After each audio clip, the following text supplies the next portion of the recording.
está. Y los permitidos. Y aparte hoy tenemos un programa extra large, hay que meter algún bocadito para llegar bien hasta las 12 de la noche. Hablando de todo un poco, Aníbal, ¿cómo ve lo que está pasando con el fútbol argentino en estos momentos, con una decisión ayer de la AFA de romper unilateralmente con Yo no conozco la parte que contractual, no conozco esa parte contractual donde la AFA haya encontrado elementos como para rescindir con Fox y con el resto, no lo conozco.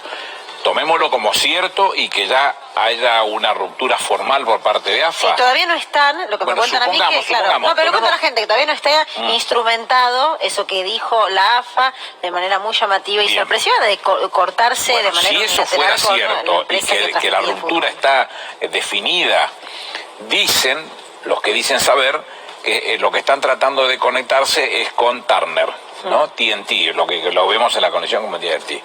Que tiene el 50% de los derechos. Me parece un espanto que eso suceda. ¿Por qué razón? Porque la AFA es argentina, porque los dirigentes son argentinos, porque los jugadores son argentinos, porque los técnicos son argentinos, porque las canchas son argentinas. Dense las empresas argentinas, viejo.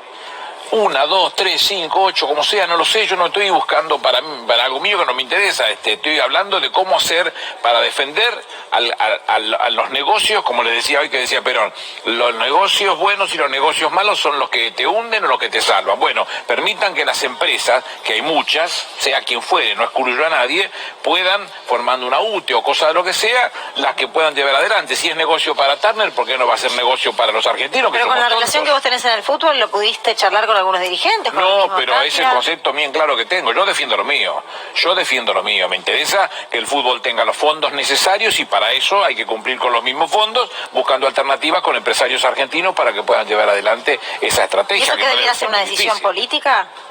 Y tiene que ser una decisión de todos. Los empresarios, yo no tengo duda que hay empresarios decididos a juntarse entre ellos para tener esa oportunidad de llevar adelante esa propuesta.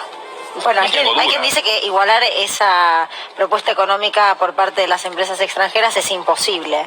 Yo no estoy convencido. ¿Por qué ellos lo pueden hacer y nosotros no? No lo termino de entender. No tiene lógica.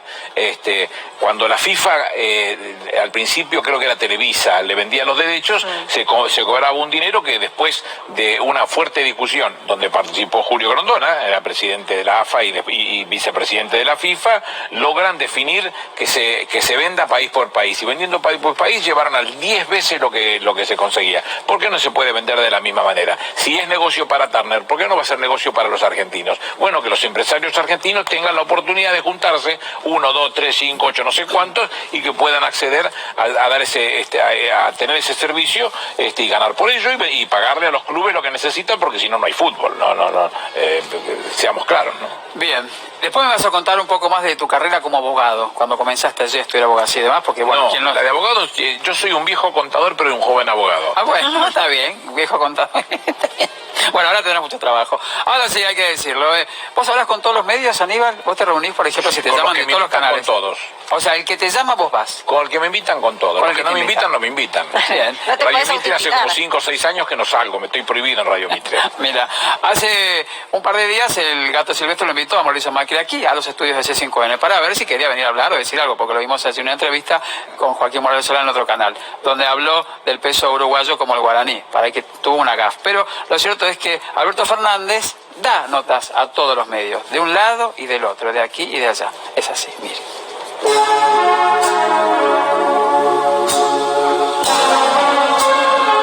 La mitomanía es un trastorno psicológico que consiste en mentir repetitivamente. El 11 de agosto, donde terminó mi gobierno económico, estábamos en el mismo nivel de pobreza que habíamos heredado. De más está decir que es absolutamente falso. Como siempre, los datos desmienten al propio Macri. Pobreza segundo semestre de 2015, 26,9%. Pobreza promedio 2019, 35,5%. Una diferencia de casi 9 puntos. 8,6 son unos 4 millones de nuevos pobres que generó Mauricio Macri en su gobierno. El 11 de agosto, donde terminó mi gobierno económico, estábamos en el mismo nivel de pobreza que habíamos heredado. Es impresionante que diga que su gobierno terminó el 11 de agosto. Es de una gran irresponsabilidad.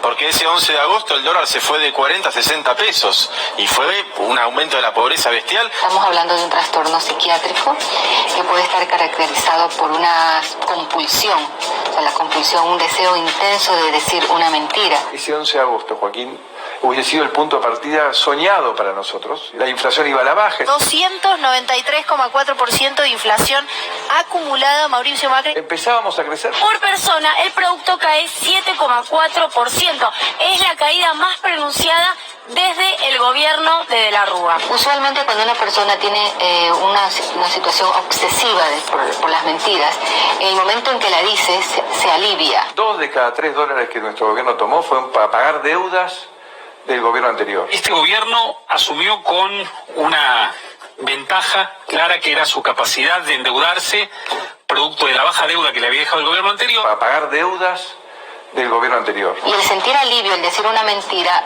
se congenera una vez, 2 veces, 3 veces. Y encontramos el Banco Central con reservas negativas. El Estado argentino estaba quebrado. ¿Qué reserva cero? Mira, esta es la que presentaron cuando vinieron al Mini Davos en Puerto Madero, Argentina, tierra de oportunidades.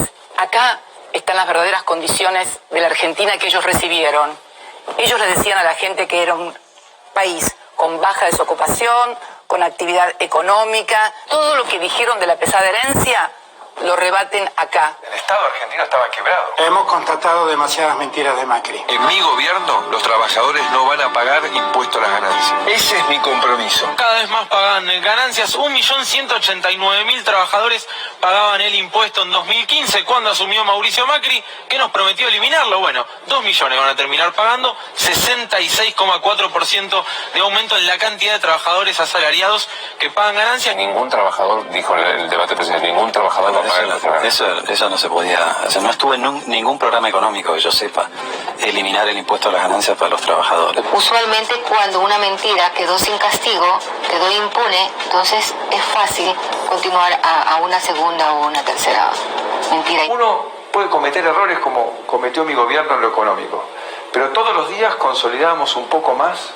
las instituciones de nuestro país. Macri dijo ayer, los jueces tienen que saber que buscamos la verdad o buscaremos otros jueces que nos representen. El gobierno pare de atropellar o intentar atropellar las instituciones, el ataque al sistema institucional, a los jueces, a la Corte, al procurador. En los próximos días, semanas, seguiremos actuando y presionando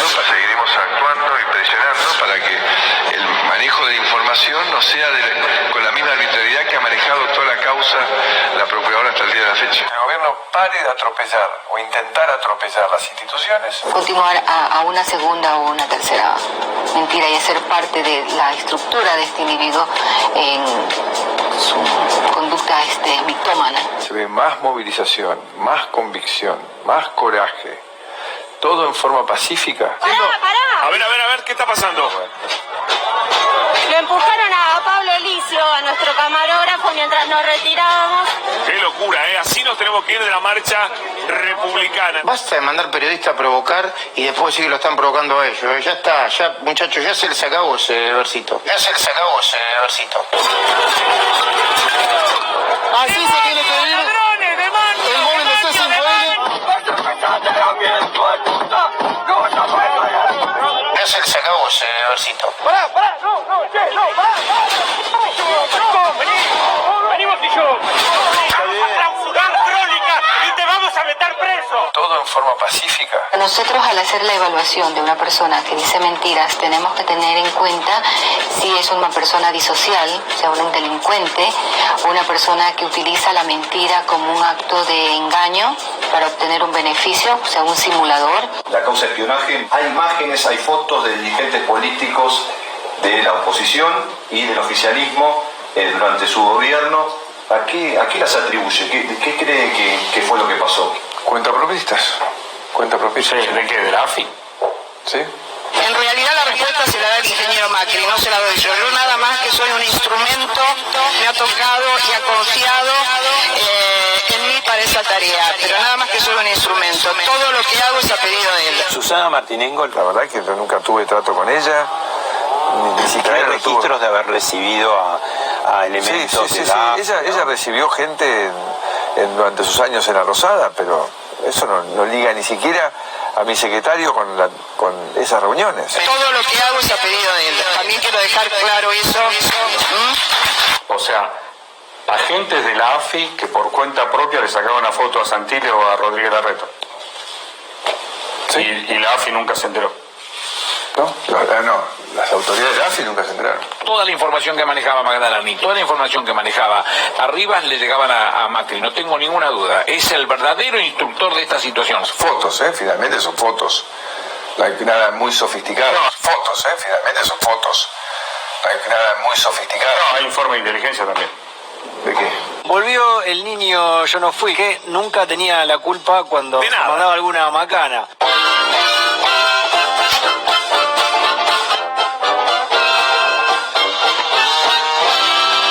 Estoy esperando.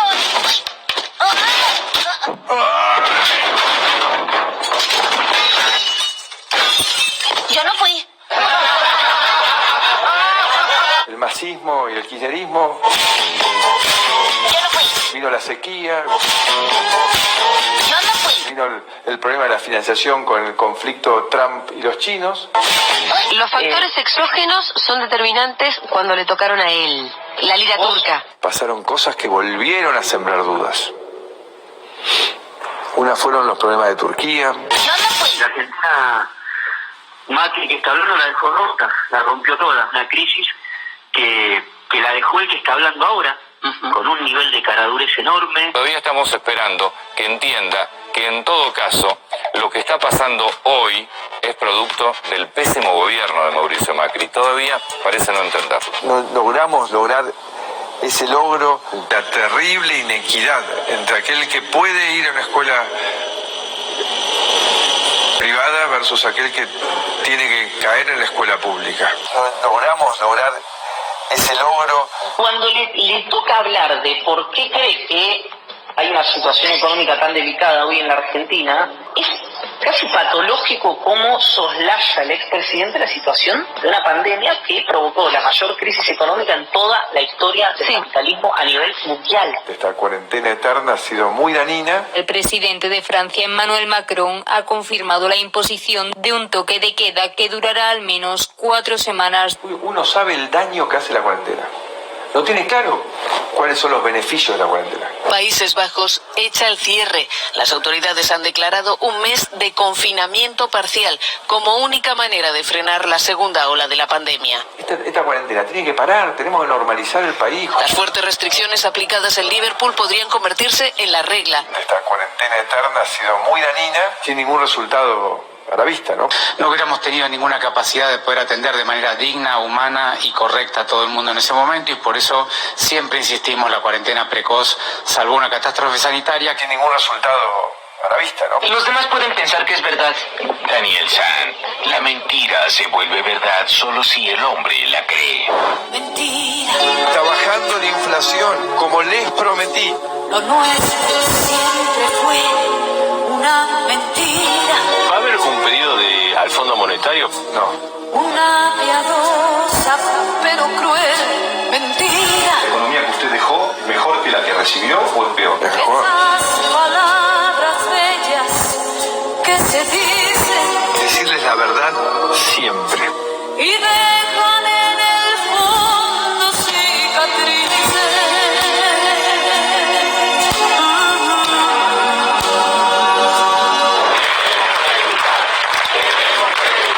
Básicamente Joaquín Morales Salvá lo dejó hablar, digamos, introdujo los temas, no hubo en ningún momento un ida y vuelta. ¿Extraña el poder? ¿Cómo pasó este año? Si usted hubiera sido presidente hoy, ¿qué habría hecho? ¿Usted se sintió perseguido por el gobierno? Qué bueno centro que tira Joaquín Morales Solá, mano. Abre para Joaquín, hay peligro para el Betis. Joaquín la pone al segundo palo. ¿Hay un avance peligroso del gobierno sobre la justicia? Joaquín la pone al segundo palo, remate y el gol. Hay un avance sistemático. Qué bueno centro que tira Joaquín Morales Solá, mano. Y Joaquín es verdad, gran centro. Aperta para Pablo. Pablo. Estas claves y hasta el número de zapatos suyos, el presidente había dicho que no iba a haber más espionaje. ¿Cómo lo tomó? Centro de Pablo, muy bueno. Parte de esta persecución. ¡Gol! Impresionante. El centro de Pablo es el alma de este equipo, tirando un muy buen centro. El programa con Joaquín Morales Solá fue grabado. Macri no va en vivo. No, obvio. ¿Sabés cuánto tiempo llevó la grabación? ¿Cuánto? 4 horas. Había que interrumpir, se equivocaba. Para. ¿Cómo? 4 horas. 4 horas llevó la grabación. Este fin de semana estuvo hablando un montón, Alberto, pero habló siempre para su propia tropa. Es más, fue a los canales de su propia tropa, fue a C5N. Ya no le interesa más hablarle al resto de los argentinos. Es muy impactante. El presidente de la Nación, Alberto Fernández. Buenas noches, presidente, ¿cómo está? Gracias. ¿Cómo le va? Señor presidente, Alberto Fernández, gracias por atendernos. ¿Cómo le va, presidente? Muy bien. Presidente, primero, gracias por recibirnos. Por favor. Cristina Rodolfo, lo saludamos con Reinaldo también. ¿Cómo está? ¿Cómo les va a ustedes? Presidente Fernández, le agradezco que esté esta noche con nosotros. Fue a los canales de su propia tropa, fue a C5N. Buenas noches, señor presidente. Buenas noches. Gracias por recibirnos en un momento tan delicado. Señor presidente de la Nación, buenas noches. Muchas gracias por atender a la televisión pública. Este reportaje obviamente tiene preguntas sobre la crisis del coronavirus, pero pretende trascenderlo para que más argentinos lo conozcan mejor. El señor presidente de la Nación, Alberto Fernández. ¡Ay, cómo le va! Presidente de la Nación, Salo Bonadeo, muy buenas noches, gracias por atendernos. ¿Qué tal? ¿Cómo les va? ¿Bien? Presidente Fernández, Antonio Laje, muchas gracias por estos momentos. Alberto, ¿estás ahí? Buen día, Ernesto, tenemos te saludo aquí en Radio con vos. Buen día, Ernesto. Gracias, presidente. Gracias. Que estén bien. Fue a los canales de su propia tropa. Un reportaje de Víctor Hugo Morales a Macri o de Gustavo Silvestre a Macri, ¿no corresponde? Sería perfectamente posible, sí. Miss Sando, do you believe Mr. Trio has changed? Yes? Yes, I do. There it is. Slightest head shake, no. Now, we do this by accident when we don't mean what we say. Sería perfectamente posible, sí. Correo argentino. Confío en él, pero totalmente. Confío en él, pero totalmente. Sí, a todos los argentinos que estamos unidos en la oposición. Él es el hombre de mi vida, el hombre que amo con toda mi alma. Sería perfectamente posible, sí. ¿Y por qué no pasa? ¿Por qué no fue? Gracias por aceptar nuestra invitación. Bienvenido. Presidente, déjame preguntarle algo. Pensaron que esto estaba un poco mejor de lo que estaba en verdad.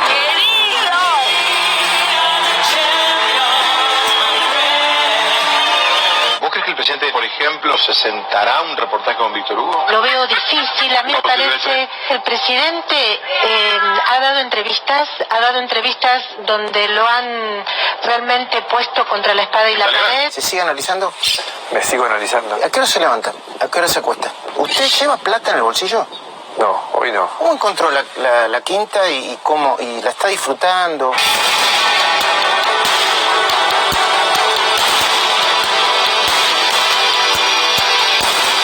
Digo, tal vez la gente no conoce su nivel de sensibilidad y lo mal que usted la debe pasar a la noche. ¿Cómo está el corazón?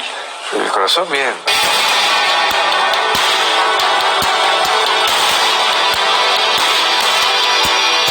¿A quién llamó para el Día del Amigo primero? No, qué sé yo, millones. Ahora no son mensajes, ahora no se llama. No llamó a nadie.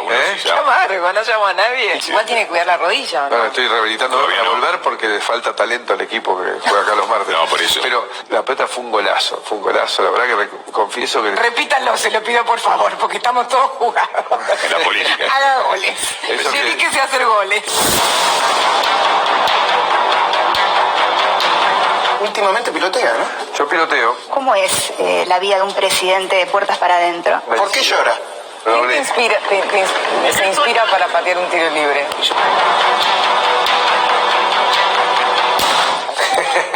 Gracias. Presidente Macri, muchas gracias por su tiempo y por recibirnos aquí en Olivos. Agradecido por esta entrevista. Gracias por cumplir la promesa. Un reportaje de Víctor Hugo Morales a Macri o de Gustavo Silvestre a Macri, ¿no corresponde? Sería perfectamente posible, sí.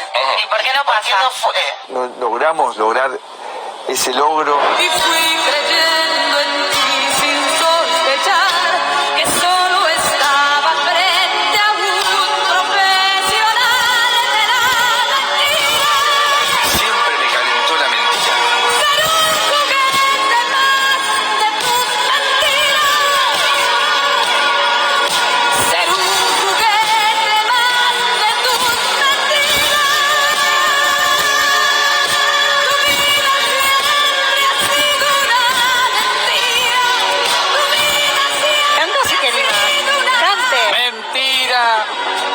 vulgar y estúpida mentira y absurda también. Bueno, menos mal que existe el archivo de Sobredosis de TV, porque bueno, hemos visto tantos eruditos preguntando maravillosos cuestionamientos, porque viste, después hablan de uno. Cuando vino acá el presidente nos dijeron de todo, pero se dieron cuenta que fue a todos los programas de televisión. Quizás aquí vino al piso, pero dio entrevistas a todo el mundo y sinceramente estoy abrumado por la intelectualidad de las preguntas que le hacían al presidente. ¿A vos querés decir Macri. que no fueron incisivos, que no eran...? No, como a nosotros nos criticaron, nos dijeron de todo, yo estoy maravillado porque no me acordaba de este TV, agradezco que estamos aquí en Sobredosis TV, porque la verdad, las preguntas que muchos le hicieron a Macri eran del primer año de la facultad. Me acuerdo cuando Alfredo Serra te decía, vos cuando le preguntás a alguien, si ves un poderoso, preguntale si lleva plata en el bolsillo.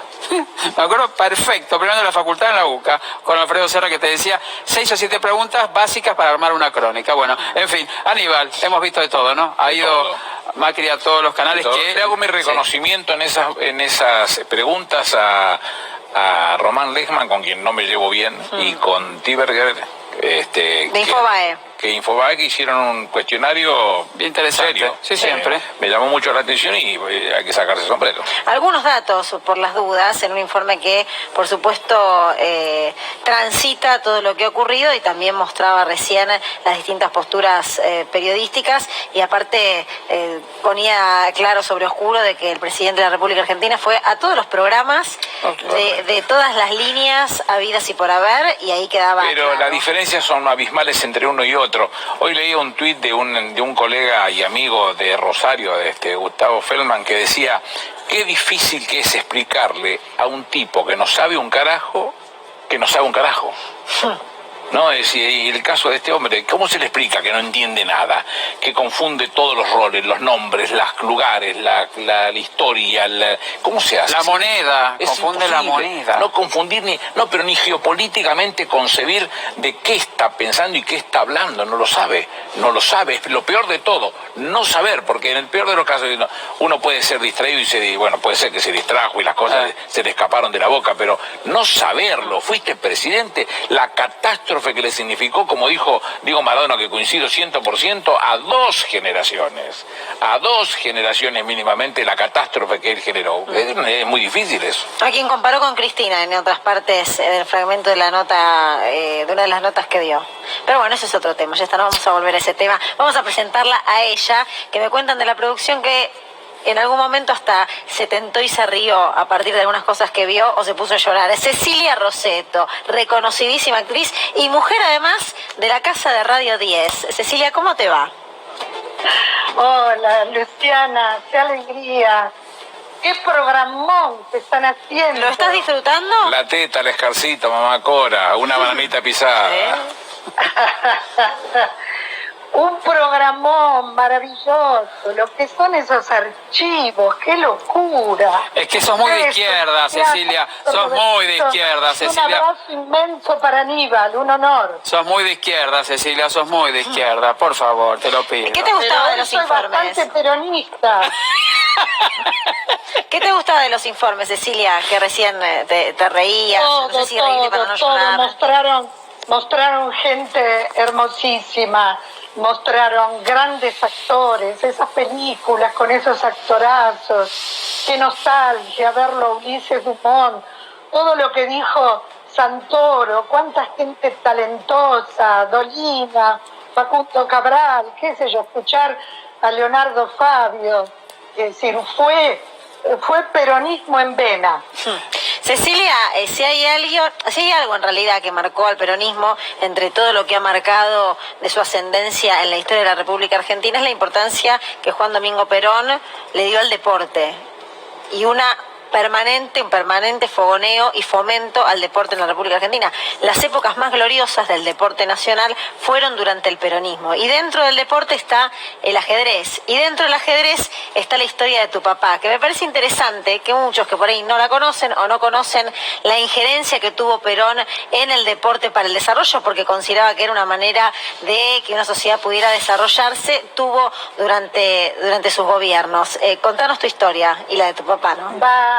Va directo para el peronólogo, como dijo Aníbal, esta historia. Mira, en principio, bueno, mi papá fue campeón argentino de ajedrez de muy jovencito. Tenía 18, 19 años. Pero vivíamos el 9 de julio, a 360 kilómetros. Entonces le hacen un reportaje en un diario, creo que era La Razón, no sé si tiene esta época, le hacen una entrevista y el periodista le pregunta: maestro, representar al país y estar a 400 kilómetros de la capital, ¿no le trae dificultades? Claro, él tenía que viajar en barco a representar al país, qué sé yo, a cantidad de países, en Europa, en Estados Unidos, en Centroamérica. Y entonces él le dijo al periodista: sí, es difícil estar a 400 kilómetros, dice, porque yo no tengo auto y tampoco tengo ninguna posibilidad de vivir en Buenos Aires.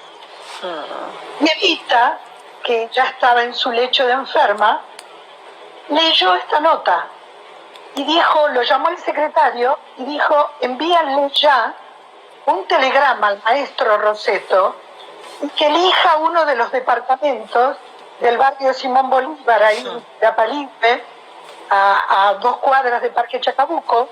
El primer plan quinquenal estaba construyendo ese edificio de una calidad impresionante. Siguen siendo hermosísimos. Ahora vive allí la familia de mi hija, con un parque bellísimo en el centro.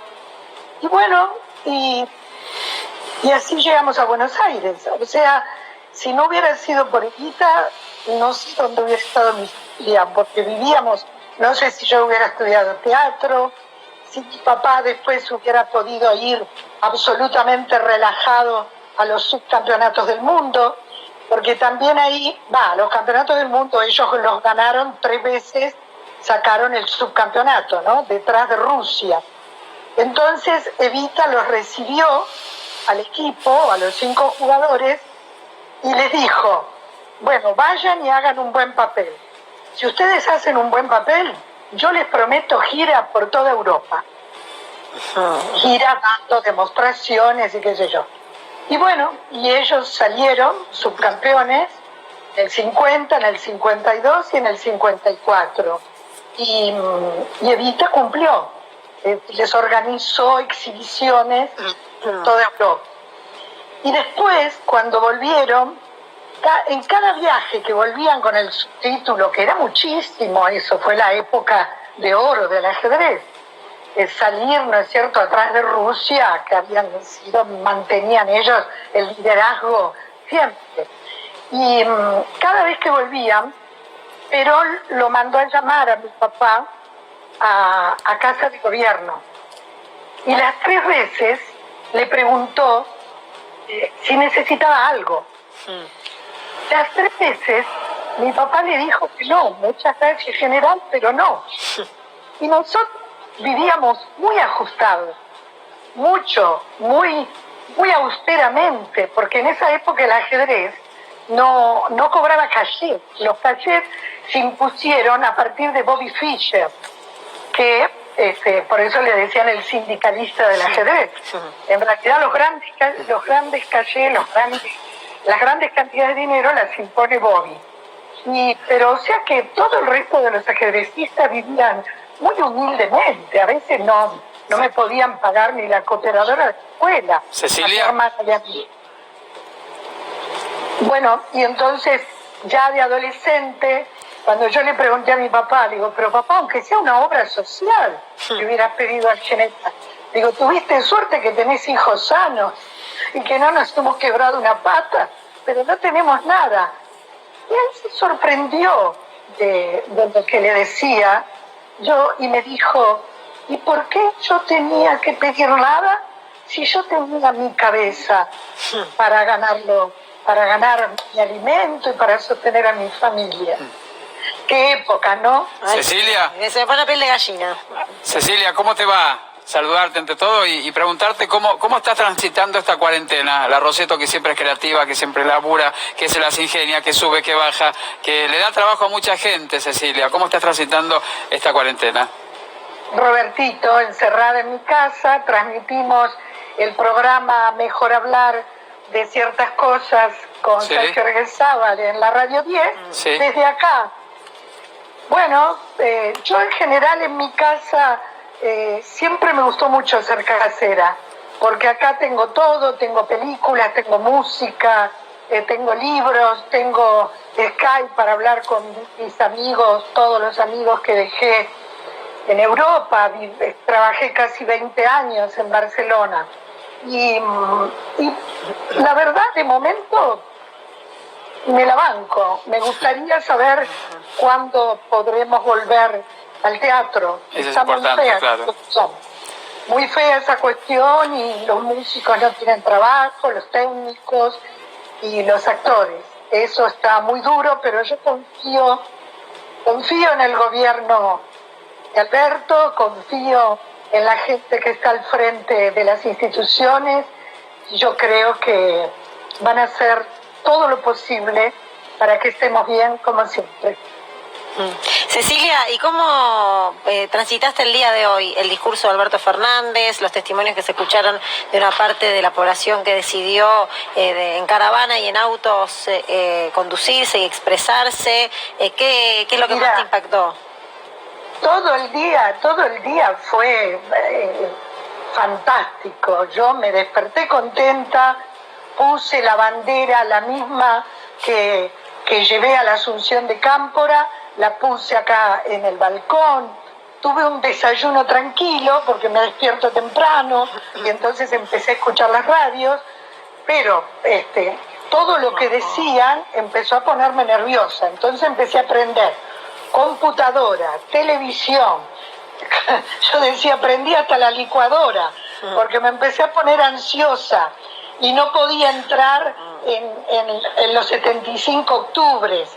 Entonces me llegó la noticia a través del chat que tenemos con todos los artistas que pusiera Facebook. Entonces tenía todo encendido, el Facebook, la radio, la televisión, y fue un día de mucha catarsis, ver a la gente feliz. Yo voy siempre a todas las manifestaciones, soy una persona que ha vivido en ellas desde la primera fue Aníbal me va a ayudar, que somos más o menos coetáneos, noviembre del 72, una primer llegada de Perón. 17 de noviembre. Esa fue la primera. Que me convenció la gente del barrio, porque yo me crié en ese barrio peronista, siendo que mi familia no lo era. Ni mi familia del 9 de julio, ni mis padres. Entonces con mi hermano decíamos, pero qué locura, qué locura. ¿Cómo ayuda a esta gente? ¿Cómo veíamos a los amigos que podían irse al mar? Todo lo que hacía el gobierno. Y con mi hermano decíamos, nosotros vamos a hacernos peronistas, porque es una locura que los viejos hagan esto. Además, todos nuestros vecinos eran muy peronistas y entonces muy amorosos, se vivía a puertas abiertas, eran solidarios, se le moría el marido a alguna mujer y todos salían a juntar plata, a bancarla. Nosotros no teníamos televisión y entonces las vecinas decían, vení mi amor, vení a ver televisión a mi casa, te dejo poner lo que quieras. Yo le ponía Patrulla de Camino, yo qué sé, esas porquerías, yo no veía. Y la viejita se la rebancaba, ¿viste? Que yo viera lo que ella quisiera. Y entonces un día me dijeron, ¿por qué no venís a una unidad básica que hay acá enfrente? Dije yo, ¿y qué hacen? Y entonces los empecé a escuchar hablar, y un día me dijeron, che, ¿no querés venir en un camión? Que vamos a ir a esperar que viene el general. Sí, dale. Entonces me subí a un camión y viste las corridas, lluvia había ese día, teníamos que pasar por tremendas como estanques de agua, nos tiraban gases lacrimógenos. Y bueno, pero fue un lindo bautismo. Cecilia, te mandamos un beso gigante, te agradecemos por haber formado parte de este día y por Para supuesto todos cuando pase la ustedes, pandemia gracias. te esperamos acá. Gracias por la felicidad que le han dado a la gente. Gracias. Y agradecerle también que nombró a la gente que hoy en la transmisión, en una gran cobertura que tuvo C5N en el Día de la Lealtad Peronista, es muy emotivo escuchar la llegada que nosotros como periodistas y como canal tenemos en la gente, en esa gente que a lo largo de todos estos años nos está acompañando, nos permite ser líderes en noticias, pero principalmente me resultó muy emotivo la cercanía con la que parte de la sociedad se siente muy afín a nosotros, y escuchar permanentemente ese saludo constante en cada uno de los testimonios es para mí un placer inmenso de sentir ese cariño muy pero muy grande. Hablando de cariño, ha sido una persona muy querida, muy pero muy querida. Dicen que fue un tipazo. Se nos